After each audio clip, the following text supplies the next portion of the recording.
बताइए, कुछ लोग हैं। आप बताइए, अभी जो लोकसभा चुनाव होने जा रहा है, 26 तारीख को मतदान होगा यहाँ पे। आप यहाँ की समस्याएं हैं और क्या समझ के लोगों को वोट देंगे आप? देखिए, समस्या तो यहाँ की काफ़ी है। मूलभूत सुविधाओं को काफ़ी अभाव है क्योंकि ये आदिवासी क्षेत्र है। लेकिन प्रतिनिधित्व की या यूं कहे कि हमारी खुद की आपसी कमजोरी है कि हम लोग अपनी समस्याओं को आगे तक नहीं ले जा पा रहे हैं। इस बार लुम्बाराम जी अब हमारे बीच में से है, तो हम कोशिश करेंगे हमारी समस्याओं को समाधान करवाने के लिए उनसे पुरजोर कोशिश करेंगे।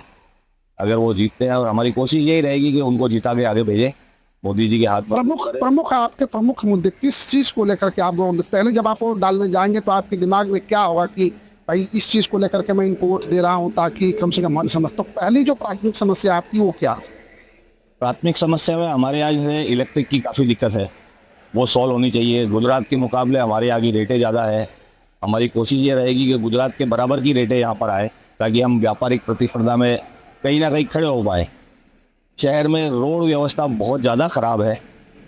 पानी की व्यवस्था तो चलो अभी भैंसा सिंह से पानी आ रहा है, वो समस्या तो हल हो जाएगी, लेकिन सड़क समस्या और बिजली समस्या, ये दो समस्या बहुत बड़ी समस्या है। देखिए आप जो है राजस्थान गुजरात सरहद पे है और यहाँ से तमाम जो है मार्बल का व्यवसाय है। और जो लोकसभा चुनाव है इस बार उनके आते के टक्कर करती है। आप इस सब क्या? हमारे यहाँ पे वैसी की समस्याएं आदिवासी बेल्ट में बहुत सारी हैं, लेकिन यहाँ के लोकल प्रत्याशी है लुम्बाराम जी चौधरी।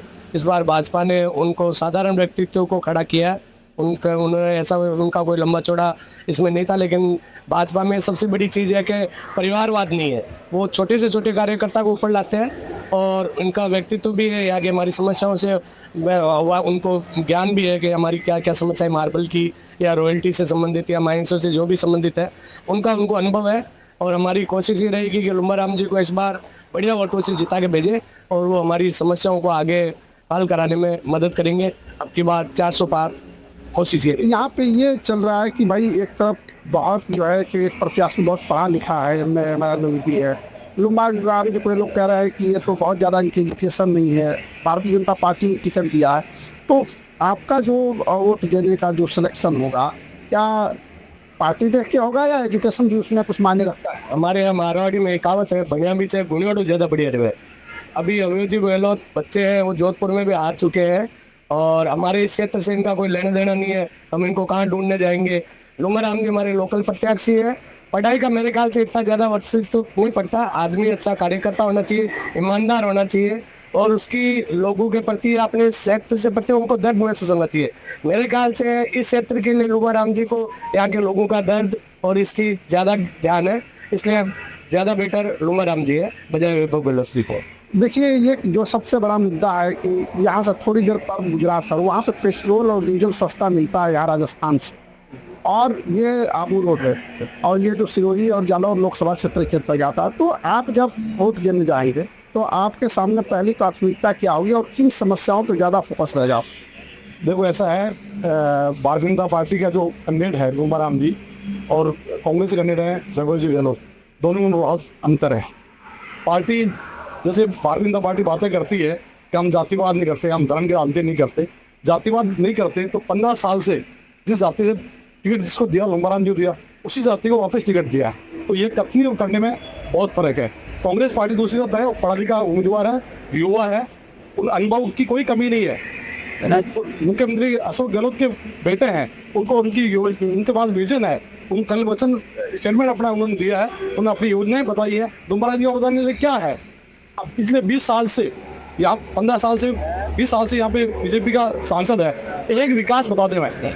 ये केवल और केवल भारतीय जनता पार्टी मोदी जी के नाम पे अपना वोट बैंक बनाना चाहती है। ठीक है, मोदी जी का चेहरा है, मोदी जी एक फैक्टर है विजय के लिए, परंतु एक फैक्टर मोदी जी सब कुछ है तो 511 सीटों में वोट कराने की आवश्यकता कहाँ है? क्यों आवश्यकता पड़ी 5 शहर से वोट देने? डायरेक्ट मोदी जी का वोटिंग कर लो ना आप। लोकल समस्याओं से उम्र होना चाहिए, वहाँ की समस्याओं का समाधान करने वाला, विजन रखने वाला, अपने आप में बोलने चालने वाला। अभी लुम्बाराम जी को भी पूछा किसी पत्रकार ने कि आप कौन सी लोकसभा का इलेक्शन लड़ रहे हैं, तो कह रहे मैं 18 नंबर का इलेक्शन लड़ रहा हूँ। अरे 18 नंबर नहीं, 18वीं लोकसभा के इलेक्शन लड़ रहे थे वो।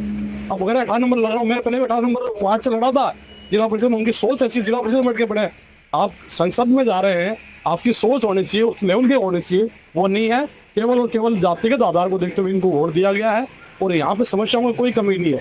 इन्होंने बार बार कह रहे थे पेट्रोल डीजल वहाँ महंगा है, यहाँ सस्ता करेंगे, हमारी सरकार आएगी, भाई सरकार आएगी, क्या फर्क हुआ? कोई सस्ता नहीं हुआ, केवल दो जुमले के लिए 2 रुपये कम कर दिए, दिखा दिया। ऐसा नहीं है, महंगाई बड़ा मुद्दा है, महंगाई मुद्दा है, उसके अलावा विकास एक बड़ा मुद्दा है। एक विकास का कार्य 20 साल में एक विकास का कार्य यदि बीजेपी सांसद द्वारा कराया गया हो तो आप वो बताइए। ये आरोप लग रहा है कि वैभव गहलोत को, जो कि जोधपुर के हैं, लुम्बा राम जी पहली बार यहाँ से टिकट मिल रहा है। लोग ये कह रहे हैं कि हम अगर वोट देते हैं तो उनसे मिलना मुश्किल हो जाएगा। लुम्बा राम जी को लोग कभी भी फोन करके बुला लेते हुए आ जाते हैं। तो इसके बारे में इससे कैसे आप देख रहे हैं? ऐसे तो प्रधानमंत्री जी हैं गुजरात के और वाराणसी से चुनाव लड़ा, तो क्या उनसे मिलना मुश्किल हो जाए? उनको वोट नहीं देंगे? ये क्षेत्रवाद की राजनीति नहीं चलने वाली, ये क्षेत्रवाद और जातिवाद की राजनीति बिल्कुल नकार देंगे इस बार पब्लिक। पूर्ण विश्वास है कि इस बार पूर्ण बहुमत के साथ में मतलब इंडिया अलायंस की सरकार बन रही है और यहाँ से वैभव जी गहलोत 2 लाख वोटों से जीत रहे हैं। देखिए, ये कह रहा है कि इन्होंने पूरा जो आंकड़े पेश किए हैं कि एजुकेशन को लेकर के और तमाम जो सरकार को लेकर के कह रहा है कि 15 साल और 10 साल से सरकार। आप बताइए, आपका इस मामले में क्या है? आप कैसे वोट देंगे? क्या समझ लो? ऐसा है कि विकास तो हो रहा है, विकास में कोई तकलीफ नहीं है, महंगाई है। तो आज जो पहले एक आदमी ने कहा कि टमाटर इतना महंगा है, ये इतना महंगा है, कोई आदमी को 10,000 की सैलरी मिल रही थी, उसको 80,000 मिल रही है। आज मास्टर को 1-1.5 लाख की सैलरी मिल रही है। तो सैलरी के एवरेज में आपकी जो भी चीज़ें वो भी उस हिसाब से बढ़ती है। तो महंगाई तो उस गणित में महंगाई नहीं है। बाकी विकास आबूरोड में भी अच्छा हुआ है, नो डाउट। बीजेपी के सांसद जो पिछले थे उसने थोड़ी विकास कम किया है, लेकिन हम चाहते हैं हुआ क्या वो बताओ। विकास कौन सा विकास हुआ है? विकास का नाम बताओ, कितना विकास हुआ है? इन्होंने क्या किया? मतलब सांसद निधि से इन्होंने पिछले 20 साल में क्या काम करवाया? तो एक काम का नाम तो बताएं। ये बताओ कि 15 साल देवजी भाई थे, उससे पहले बूटा सिंह और सारे सिंह थे, उसने क्या किया था? इसमें एक नहीं लगाया। सांसद थे, उनका विकास हुआ है। अब एक विकास का नाम विकास हुआ है।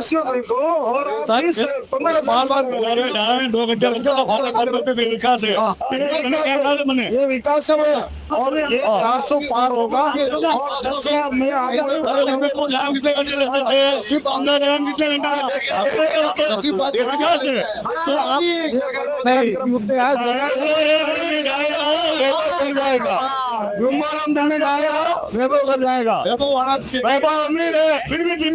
अभी कांग्रेस के मित्र कह रहे हैं कि विकास क्या हुआ, इनको यही नहीं मालूम विकास में रह रहे हैं।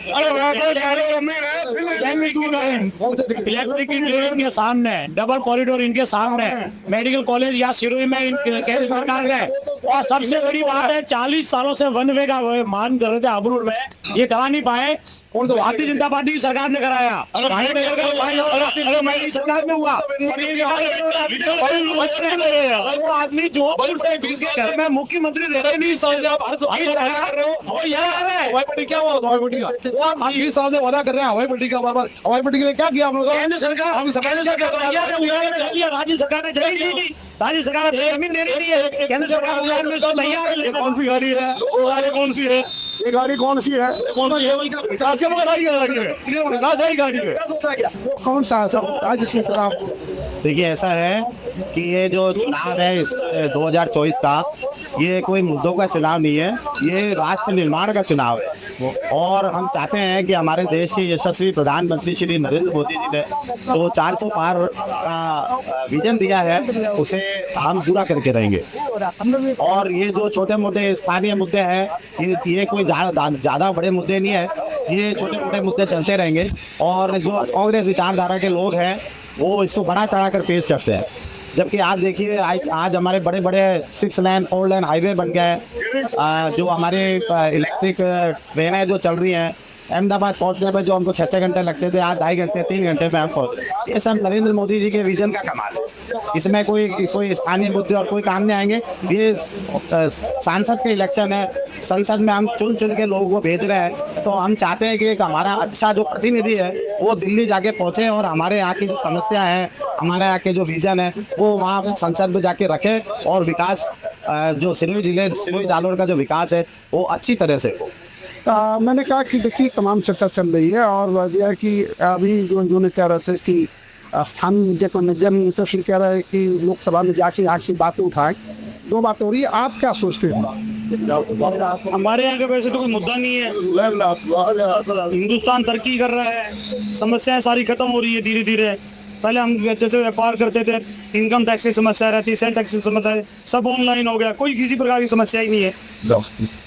सारी समस्याएं खत्म है और देश में तरक्की इतनी हो रही है जिसकी मतलब विकास की गंगा बह रही है हर स्टेशन। आप बताइए आपका क्या सोचते हैं? मेरा ये सोचना है कि लुम्बा राम जी जो हमारे यहाँ वो छोटे से कार्यकर्ता से उन्होंने काम शुरू किया, भारतीय जनता पार्टी के मंडल अध्यक्ष से, बूथ अध्यक्ष से, सरपंच रहे और पूरे राजस्थान के बेस्ट प्रधान रहे। इससे अच्छा और कैंडिडेट कौन देगा हमको? और सामने जो लड़ रहे हैं वो एक चांदी के चम्मच में पैदा हुआ लड़का है और मैं राजस्थान का पप्पू उनको कहता हूँ, क्योंकि मुख्यमंत्री के पुत्र होने के बाद भी खुद के गृह जिले में, खुद के जोधपुर से 3 लाख वोटों से हार गए, वो यहाँ आगे की जीतने की आशा कर रहे हैं। तो यहाँ तो संभव ही नहीं है किसी भी हालत में, और लोगों ने उनको नकार दिया है। आप उनका एक काम मैं उदाहरण के माध्यम से देता हूँ आपके एनडीटीवी के माध्यम से, कि उन्होंने एक अपना कॉल सेंटर खोला है और वो बीजेपी के कैंडिडेट को ही फोन कर रहे हैं। उनका मैनेजमेंट देखिए कि बीजेपी का कैंडिडेट है उसको फोन कर रहे हैं हमको वोट देना। कितना मिसमैनेजमेंट है, वो क्या चुनाव लड़ेंगे यहाँ से? वो तो निश्चित हार है उनकी, और हार की वजह से वो बौखला कर अब अशोक जी गहलोत गली गली गांव गांव घूम रहे हैं। क्यों भैया, आप मुख्यमंत्री ने जब यहाँ कभी सोच नहीं ली, इस क्षेत्र की सोच नहीं ली, जालोर सिरोही 8 लोग सब विधानसभा है हमारी, एक में अशोक गहलोत के 5 साल का कोई कार्य बताते हुए जो अशोक गहलोत के राज में हुआ, और 3 महीने के मुख्यमंत्री के शासन में यहाँ बहुत सारे योजनाओं को जमीन पे धरातल पे उन्होंने लागू कर दिया। इसलिए लोग लुम्बा राम को वोट देंगे, नरेंद्र मोदी को वोट देंगे। आप बताइए जो तमाम जो बातें चल रही हैं, एक ऐसा मुद्दा बताइए जो यहाँ के जालोर सिरोही लोकसभा के लिए प्रमुख है और आप लोग इस पे वो बुंदा दरिया तो पानी की समस्या है शुरू चल रही है, वो पार्टी व्यवस्था कर रही है। दूसरा मेरा कहना है कि जातिवाद की जो बातें कर रही तो भी जातिवाद आप इधर क्यों आए? आप भी जातिवाद के हिसाब से आए हो, कोई समाज है उस समाज के हिसाब से लड़ने आ पाए हो। दूसरा वैभव गहलोत अमीर है, फिर भी दिल्ली बहुत दूर है। मैंने इंदिरा गांधी के साथ चुनाव लड़ा हुआ है, वो आप तस्वीर में लाल में खड़े होते उनके सामने, और इंदिरा गांधी के पास में कुछ नहीं रहा, एक जेब में चढ़े और वो सिंह एक ही नारा दिया इन्होंने। कस्तूर लाल भी अमीर है, फिर भी दिल्ली दूर है और हार के 1 लाख वोट से उठे। तो ऐसा ही मतलब वैभव का होने वाला है। आप बताइए आप क्या सोचते हैं? मैं सोचता हूँ देश में इसकी सरकार बने, इसके मुद्दे पे वोट देंगे हम। अकबर सरकार बने, इसके लिए हम बीजेपी को वोट देंगे। देश में इसकी सरकार बननी चाहिए। देखिए ये यहाँ पे जिस तरह के आपने ग्राउंड रिपोर्ट में लोगों से देखा कि किसी के लिए स्थानीय विषय है तो किसी के लिए विषय है ना। और जो सबसे बड़ी बात है कि यहाँ जो लुम्बा राम जी चौधरी खड़े हैं उनके लिए लोगों का मत है कि वहाँ के स्थानीय है, वो सामान्य कार्यकर्ता है। लेकिन कुछ लोगों का ये भी कहना है कि भगत गहलोत पढ़े लिखे हैं, अशोक गहलोत के बेटे हैं, उनसे उन पर वोट देने से उनका विकास होगा। तो यहाँ पे एक तरीके से मिली जुली दिया है। और लेकिन जो मेन है जो सामने आया है, ये लोग कह रहे हैं कि राष्ट्र के विकास के नाम पे प्रधानमंत्री को वोट करेंगे। और मुझे लगता है कि जिस तरीके की आप है, ये तो 26 तारीख के बाद चुनाव के बाद 4 तारीख को मतगणना होगी उसमें ही लागू पड़ेगा। लेकिन फिलहाल जो ग्राउंड रिपोर्ट है वो आपने देखा कि यहाँ पे अपनी विचारधारा है। कैमरा मैन के साथ कोमल यादव,